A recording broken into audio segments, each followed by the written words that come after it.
Hey there, and welcome to yet another episode of the Virtual CISO podcast. With you, as always, your host, John Verry, and with me today, and I'll try to get this name right, Michelangelo Sidagni.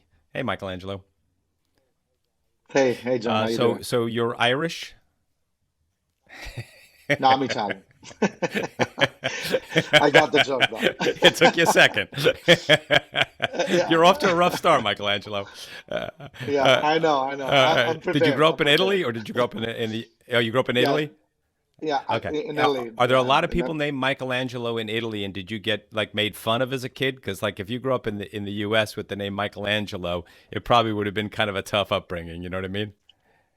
yeah, not many in Italy like neither. But yeah, I got made fun of. You always have to like keep up with the expectation. Oh, That's what that's I'm a gonna little bit do here. hard. I mean, Michelangelo's, I mean, I think the only person he's an amazing person out of history. My favorite person also happens to be Italian. It's Leonardo da Vinci. I mean, I think Da Yeah. Vinci is like the single most brilliant guy that's ever walked the face of the earth. So it's good that you're not named Leonardo because I'd have a higher expectation than I do for Michelangelo. But do you want to know something funny? My son's Is it name is really? Leonardo.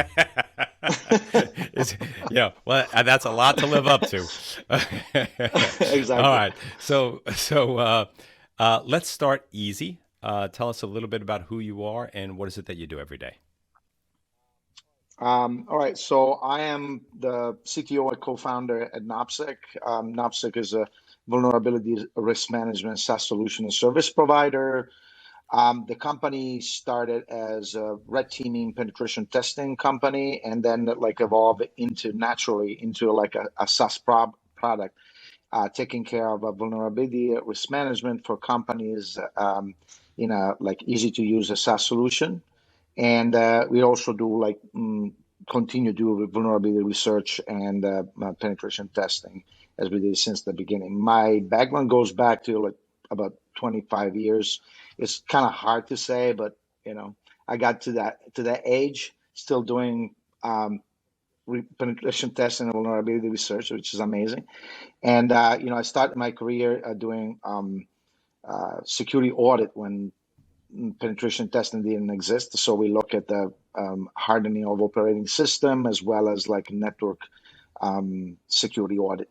And then I kind of evolve into like red teaming and penetration Gotcha. testing. Thank you. And before we get down to business, we always ask, "What's your drink of choice?"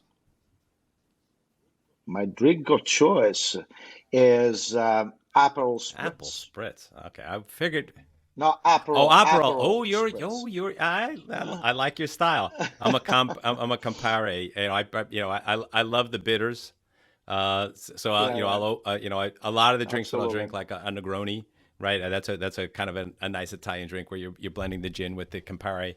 Aperol is paper plane, which is has Aperol in it. It's a bourbon drink that I enjoy with lemon. Nice, So yeah, nice. I'm also a fan. So you do it. You At the beginning of the night, I wanna take it easy first, so I start with the Aperol Spritz. It's kind of like a blend between Yep. Prosecco and a little bit like a lighter on the Yeah, lighter no, side.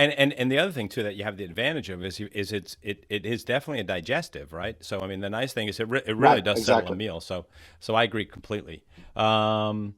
All right, so I was looking forward to our conversation, and the reason is that you think about what's happened over the last 2.5 years or so, right? We've got the pandemic, which we'd already had rapidly rising cloud adoption. We had the pandemic, which moved us to a work from home and a real scramble. We're still trying to play catch up and get equivalent security treatments for people working from remote as we do from people working in the office, right? So many of our security treatments were centered there. Any client I talk to has a concern about their current exposure. And one of the things that you guys promote that you do is a phrase which I'm intrigued by, attack surface management. So would you be so kind as to define what you guys think of as being attack surface management? Yeah, exactly. It's kind of like a comprehensive terms that want to like include the continuum of the old vulnerability management. So vulnerability management goes from asset inventory management, to vulnerability assessment, to vulnerability prioritization, as well as like remediation, as well as like security testing. Manual can be manual, can be automatic security testing, but it's a kind of a continuum. And some people now, there's a buzzword says like sort of like inventory, like we focus on the inventory management. We want to look at the asset at the dark web, or like the shadow IT, to discover what's sort of like the asset they are exposed to the internet, or the hidden internal network, so we can find them, manage them, and find out if they are vulnerable or not. Also, there's the newer part of prioritizing vulnerabilities. I come from a world where the vulnerabilities are into the thousand, the hundreds of thousand actually, and kind of that idea shifted into like, it's not enough of finding all the vulnerabilities. We have to find those that matter the most to my network. Meaning, like there are like areas that are more important than others. The domain controllers are more important than a workstation. The PCI area is more important of any other areas of the network. So prioritize vulnerability is key. So attack surface management is basically like wants to try to unify them all, and in an holistic approach, meaning like finding the asset, finding the vulnerabilities,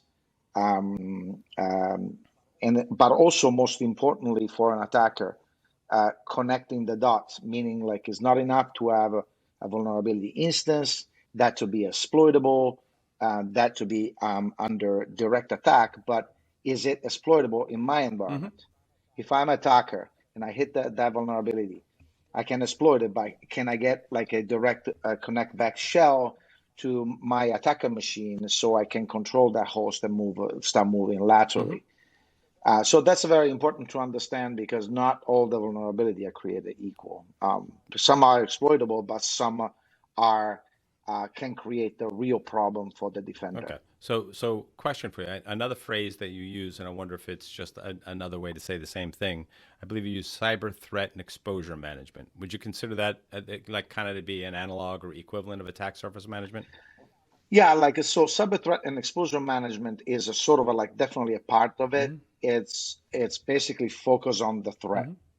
So when you define a vulnerability is a state. So can be like stay there idle or quiescent, like there for like years and nobody will touch it.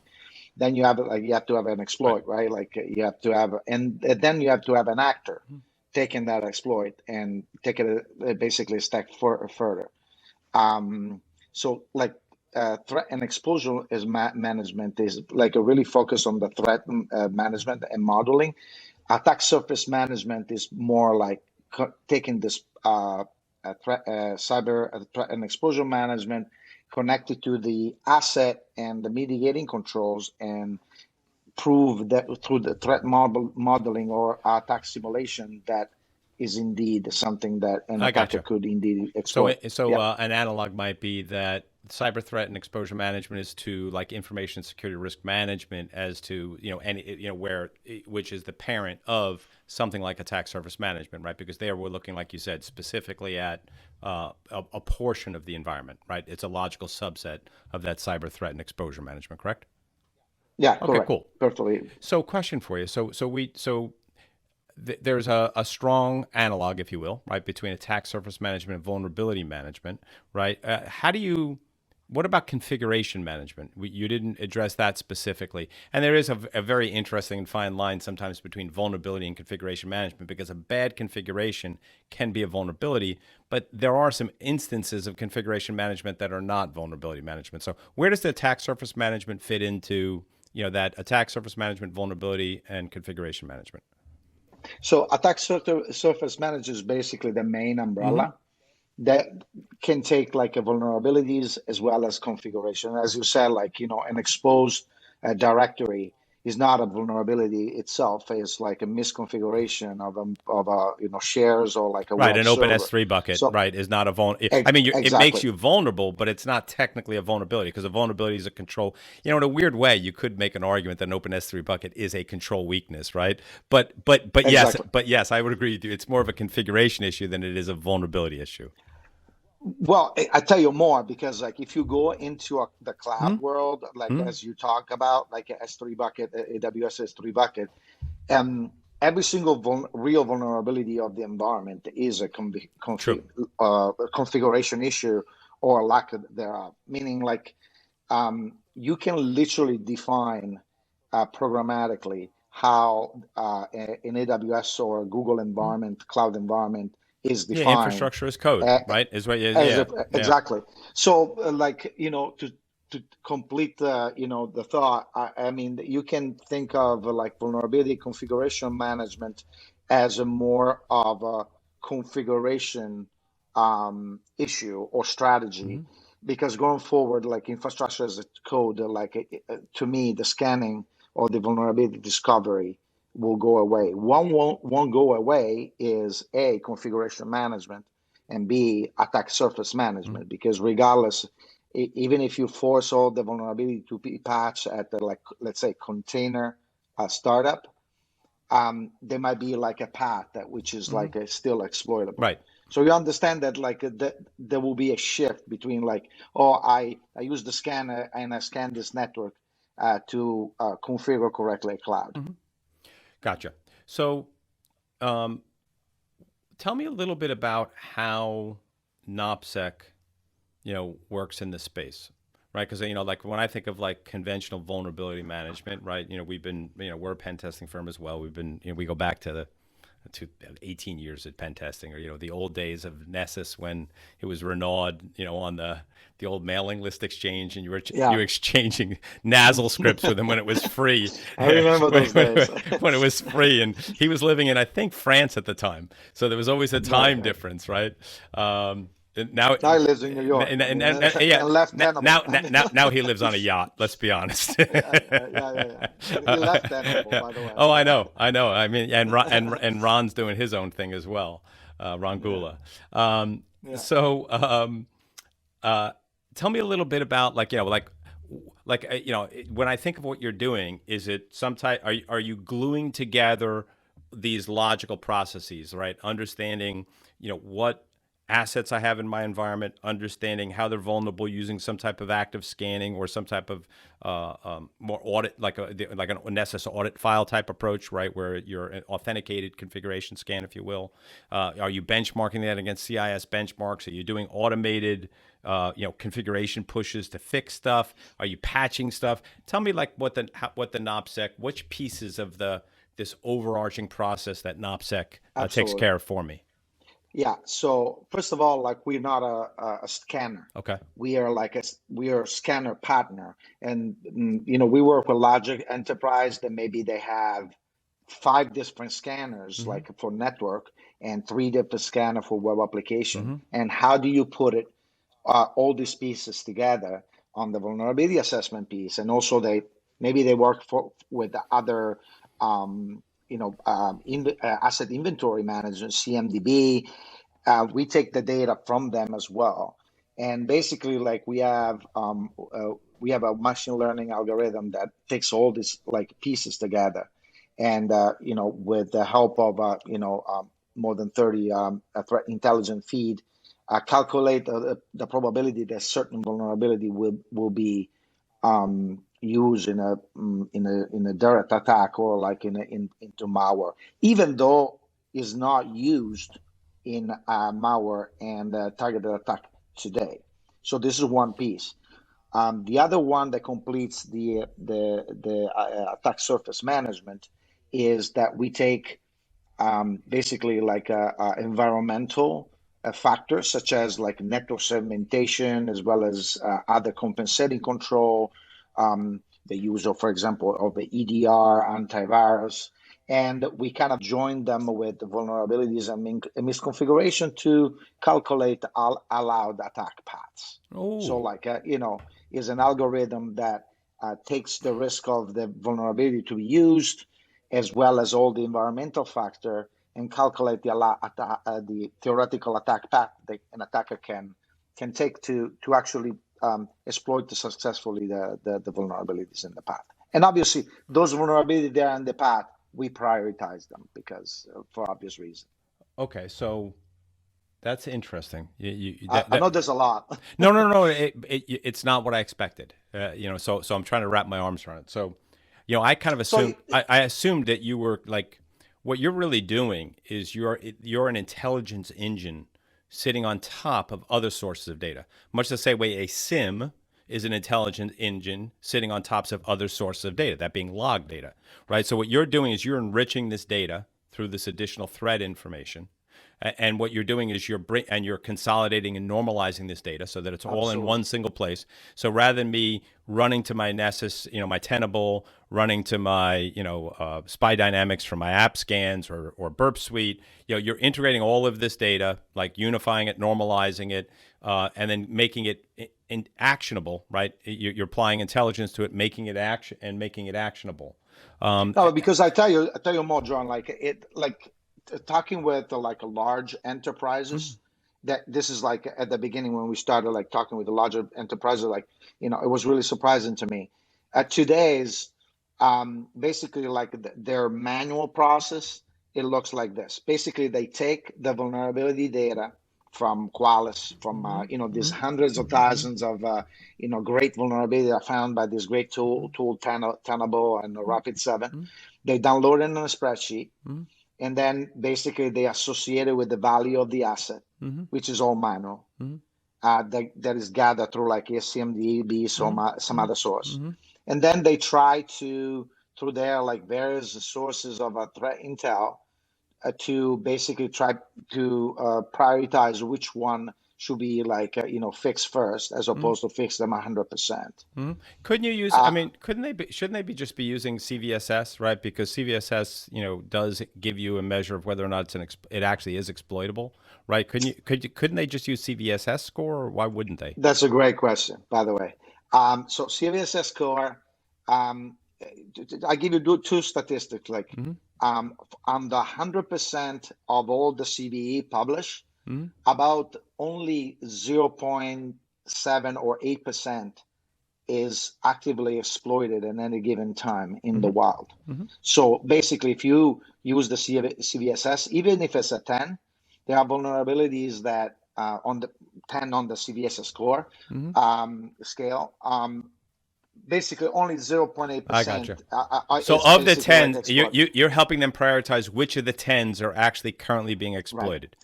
That makes a lot of sense. On the other hand of the spectrum, there are like actually medium vulnerability that in the are being exploited, world, right? Yeah, in the banking world will never be like they never be considered for patching. They're actually exploited. For example, there are some SMB vulnerability, lack of SMB signing that we use all the time in lateral movement, and is a medium vulnerability. Right, or it's stringing together multiple medium vulnerabilities to in a stronger way. That's the one that's always that I look at, is because if you think about it, most organizations struggle. They get a vuln report. You deliver them, we deliver them.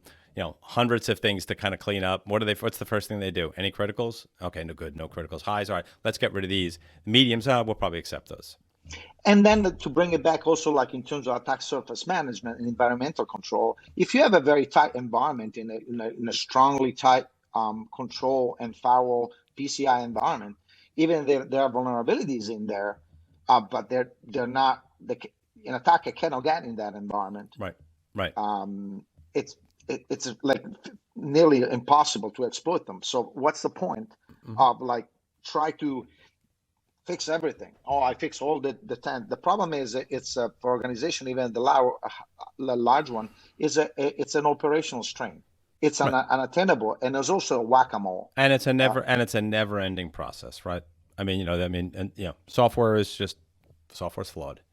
But that's actually true. But what's interesting though, that ties into the other pieces of your solution, right? So on the one side, right, we've got this idea of cyber threat understanding, right? So that'll tell us which things we can ignore.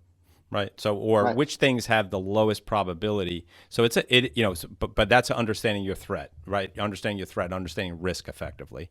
And then, what was the last piece you said you did that I wanted to touch on? The basically the environmental control, meaning like each organization are different for one another. Mm-hmm. You can have the same vulnerabilities, but you're very tight with like highly, very segmented environment, firewall environment with like mitigating control EDR on every asset, and even in that circumstances, even if you have them vulnerabilities, they are highly exploitable. So I think one aspect is the exploitability and threat. The other aspect is the environmental controls. Okay. And then in terms of so we enrich this data, right? We give someone more actionable, more focused things to act on. And do you play any part? I'm assuming you're tracking. They're using your system or you're getting a new feed that will tell you that that their actions have been successful. Are you any part of that? Patching, changing configuration side as well. Yes. All So right, talk about basically, that.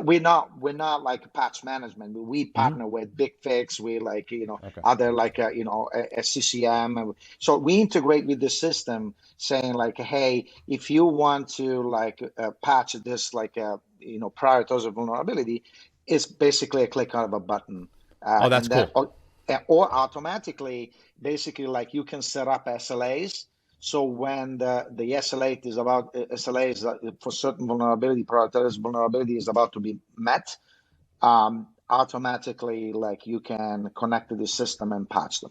So so we connect with the patch management, we connect with the SIM and SIM, as well as we connect with ITSM, such as like a ServiceNow, Jira, like Remedy, and so on. So like it's all we we want to establish the entire workflow.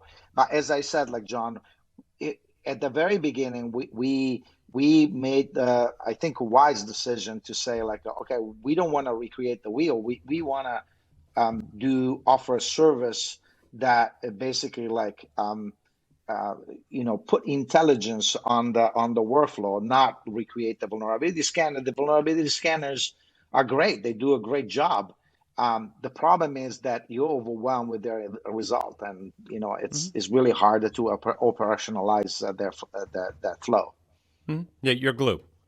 Yeah, Right, exactly. you're basically and that's nice because if you think about it, one of the most longstanding problems that we've had in IT and information security is data silos, right? So we've got this silo of we got our CMDB, we've got our network scanner, we've got our application scanner, we have our SIM, and everything is all of these great sources of data which don't talk to each other very easily, and we've got to build data bridges and figure it out. Really, what Absolutely. you're doing is you're bridging all those sources of data. I had two questions for you. So one on the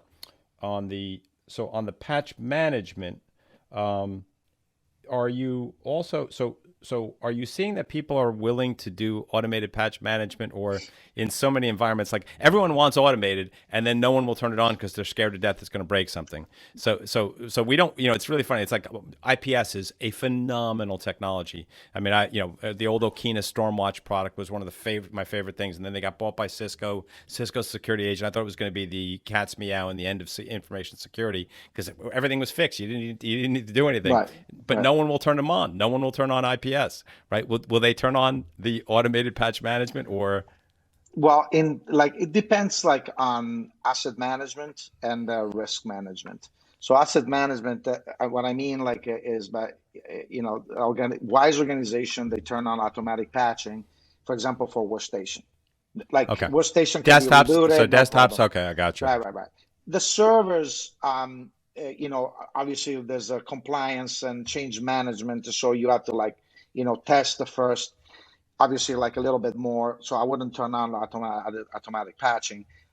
Container is a moot point. I mean, Yeah. patching has like It is it's built into the it's code good. of a It's yeah, container. So I exactly. mean, like whatever, like next time it will launch, if it's included in that like a Docker, Hmm. config, Yeah, it will get patched. it's a configuration file update. Yeah, right, exactly. Right, So right. I Yeah. mean, and also depends like on the it depends on the risk management, because like if you have a um, highly like risky environment, I Mm-hmm. know of organizations that do not care about breaking the hell out of their server as long as they're like fully patched for security. Yeah. Oh, well, Um, and then there's some organizations that are starting. We're starting to see a little bit more of the chaos monkey idea, and they're like, okay, well, if it breaks, it's good to know that it'll break. Good to know We need to exactly. yeah, Yeah, we need to fix it anyway. So means it's a you have a operational, you have a problem, because like if it breaks, like it's not and supposed to. it's going to break. So let's let it break, and if it does, we'll figure out how to fix it, and then we'll be more resilient going forward. Exactly. And then you mentioned that you also interface with SIMs. I'm assuming that is to give the SIM additional context, right? So if I see if I see what looks like a MITRE attack path heading towards a particular server, and I want and it's an attach against it's an Apache Unicode exploit or something of that nature, I'll be able to look to know whether or not that particular box is A, running Apache, and B, is vulnerable to that particular exploit. Correct. Okay. So in that sense, but also um, uh, think it like let's say like a GRX, or like like compliance, like the system, cyber GRX, or like third party risk management, like a security scorecard. So like basically can give that extra um, sort of like layer of understanding where this machine are, and where how they are configured, whether they're vulnerable, whether they have their attack path, as opposed to just say like, okay, like you got this vulnerability, you got to patch it, but why? That's the question I asked the auditor. Okay, like you telling me that I have to patch this machine because like it has a CVS score 7, but like this machine is not reachable. And Yeah, it's air gapped. yeah, Why? Right. Okay. Quick question for you there. So that was the other piece that I remember before that I couldn't remember. Now I remember it, the yeah. attack path analysis. So attack path analysis fascinates me. So when you say attack path analysis, is that I don't know if you've ever heard of a product. I don't even know if they still exist. We haven't used it in a long time, but it was a phenomenal product called Red Seal. And what they were able to do is like you'd put in all of your packet filtering configs for your entire network, and it could build what the network looked like, off of the routing tables and the packet configuration, right? And then what you could do is then you would put in the vulnerability data, and then it would show you, it would do like a flood fill, and it would show you from where somebody might be able to get to Right. that particular, what that path would be. Is that what you're Yeah, doing it's as well? basically like Wow. the technology is like obviously is this like similar but different in the sense that a lot of technology improved. So like we use Mhm. like machine learning, graph technology with machine learning, so it calculates all the probability based on the exploitability and the routes, and it got a little bit more sophisticated, so you can render better threat scenarios with much more like fidelity than before. Yeah, but Gotcha. yes. If this was in a network environment, right, a conventional networked environment, would you need the router configs and the firewall configs to be able to do that? Oh yeah, we are Okay, so you're taking doing the those. same. We are Okay, taking those. Yes, all absolutely. right, cool. Yeah. Well, that's fascinating. So I'm glad I had you on because I learned a lot more than I expected to. I thought you were just going to be like a box in the corner, and it's like, why would I use that? I already have Nessus. Why would I use that? I already have ServiceNow. Now I understand what you do. Um, so, uh, what are the typical drivers to clients, coming to NopSec and saying, I need this? Are there specific verticals? Are there specific company sizes? Are companies trying to deal with a particular regulation? Like what drives people to become a NopSec client? That usually is basically like there are the three drivers. Number one is a like lack of like sort of like security expertise. So people, or if they have the specific security expertise, they are overwhelmed by the number of vulnerabilities. So that's the number two driver. Like sheer number of vulnerability, not being able to put together the right signal and sources, so they can decide what to patch first, because eventually all the vulnerability will get patched, but the um, let's focus on the one that matter the most first for my environment. And number three is compliance, obviously, like especially financial. We're based in New York City, so like especially for the financial and banking sector, they're highly regulated, but not necessarily from the operational standpoint. They have the sort of like the process to like put all these pieces together. This is like a one nice like a nice like a one-stop shop to put it all together. Gotcha. And then, so you mentioned the verticals. What about sizes? So it was interesting. It sounds like you work with a lot of big companies, but you also mentioned companies that don't have the expertise or bandwidth. Right. And when I think of the companies that don't have expertise or bandwidth, they tend to be small to medium sized Right. businesses. So do you run the gamut? Is your stuff affordable for a 300-person company, or are you more like Global 2000? I would say like John, like we started with smaller company, but like a kind of as we grow, we're refining for like a small and large enterprises. That means that uh, since we like rely on the data of like vulnerability assessment tools, they already have to have So they like have to a already yeah, have that stuff. I gotcha. Yeah. so like it's quite an investment. Like, for example, already having a Qualys installation or Tenable.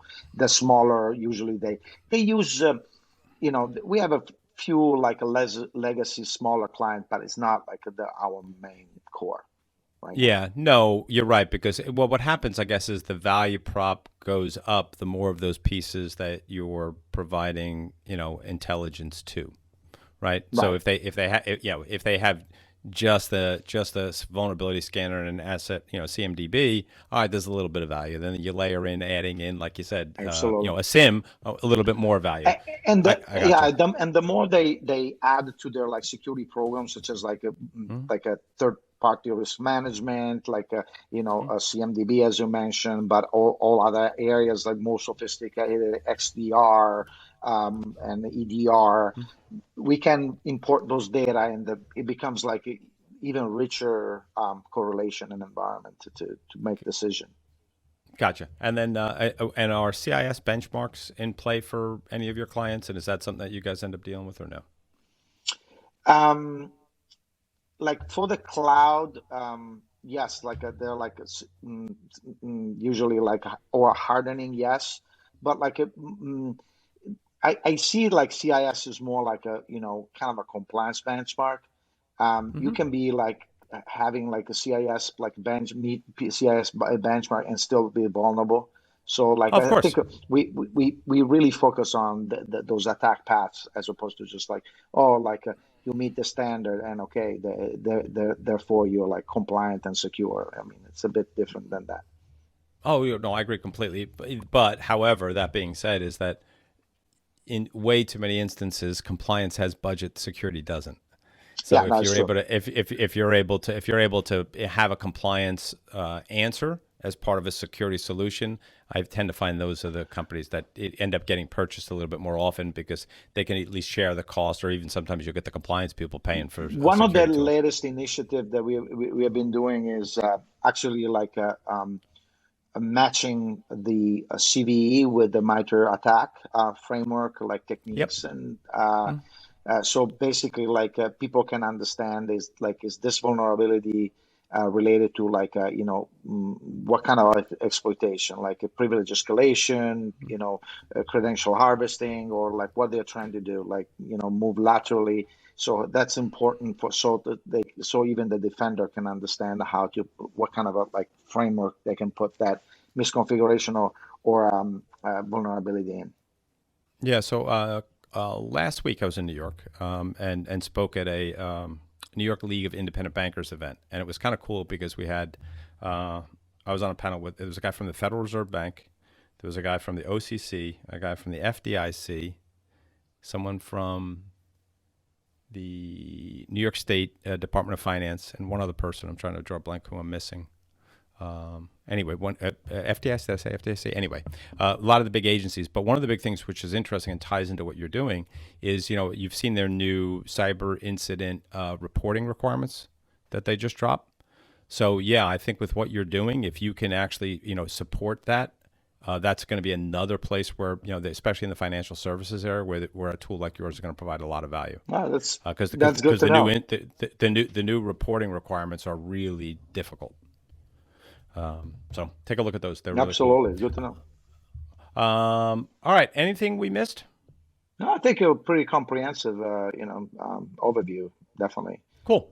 Excellent. All right. So in fairness to Michelangelo, and normally this is the part of the thing that I razz somebody and say, I hope you have a good answer. I gave you time to prepare. I screwed up and I did not give Michelangelo time to prepare. So we're going to see if he can think while he's talking, because that's about all he had the chance to do. So can you think of an amazing or horrible CISO? So give me a fictional character or a real world character if you want that would make either an absolutely amazing or an absolutely horrible CISO. That's interesting. Um, so on top of my head, I would say probably like Austin Powers would make it like an amazing CISO, because yeah, CISO has to be creative and every day is a new challenge, but also has to be a people person and sort of a spy, because like has to be like playing on the strategy and know where to go next, but at the same time being entertaining. So I think that's just something that it kind of like is a character that I always love, but I think the creativity as well, like being strategic and being sort of like a ladies guy. Why not? Makes it fun. So is the natural corollary to this that Dr. Evil would be a horrible CISO? Dr. Evil. It's I'm going to give you 1 billion yeah, reasons why he'd be 1 billion. horrible. Yeah, yeah. Dr. Evil like is interesting because like it's the opposite of the successful part, and I guess he's too stuck on his super destructive weapons and being super evil, and then he forgets to have fun, so to speak. Yeah, I mean, and shark lasers are just never going to work. Exactly. He doesn't realize that water and diffraction with lasers is a problem. Is a problem, right? And those and also like under like underwater hideout or something like that is not a good. It's not going to work. Not going to work. All right. So if somebody wants to get in contact with you, what's the best way to do that? Like ping me on social media, LinkedIn, and send me an email at msidagni@nopsec.com, and like I'll be more than happy to have a conversation about vulnerability management, and why not like red teaming, whatever you want to, whatever keeps you up at night. Excellent, Michelangelo. This has been fun, man. Thank you. Thank you so much. Thanks for having me, John.